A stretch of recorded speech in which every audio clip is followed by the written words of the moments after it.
Bismillahirrahmanirrahim. Alhamdulillahi rabbil alamin wal akibatu lil muttaqin sallallahu alaihi wa ala alihi wa sahbihi ajmain wa ba'd.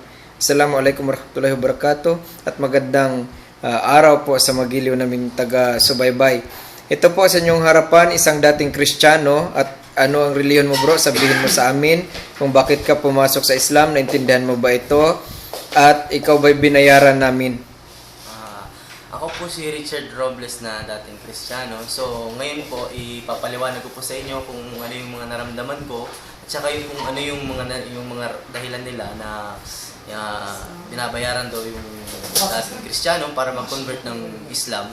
So, brother, ipapaliwanag ko po sa inyo na hindi po totoo yung sinasabi nila na isa lang po yung paninira sa Islam na may bayaran. Na may bayaran pong nangyayari. So, kung kayo po magpa-convert ng Islam, so yun po ay nasa inyong kalooban at bukal po sa inyong puso. Tama. Yakapin po ang Islam. So, ako po, ganun po ang naramdaman ko. So, nakita ko po yung totoong relihiyon na ito nga po ay Islam.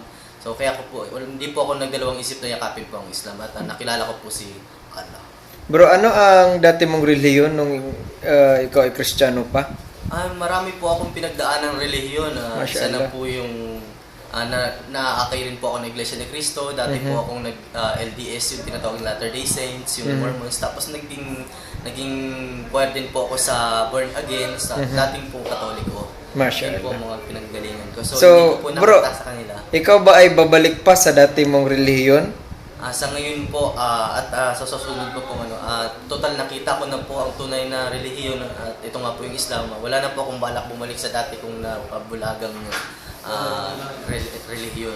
Mashallah, maraming salamat bro at may Allah reward you. Assalamualaikum warahmatullahi wabarakatuh.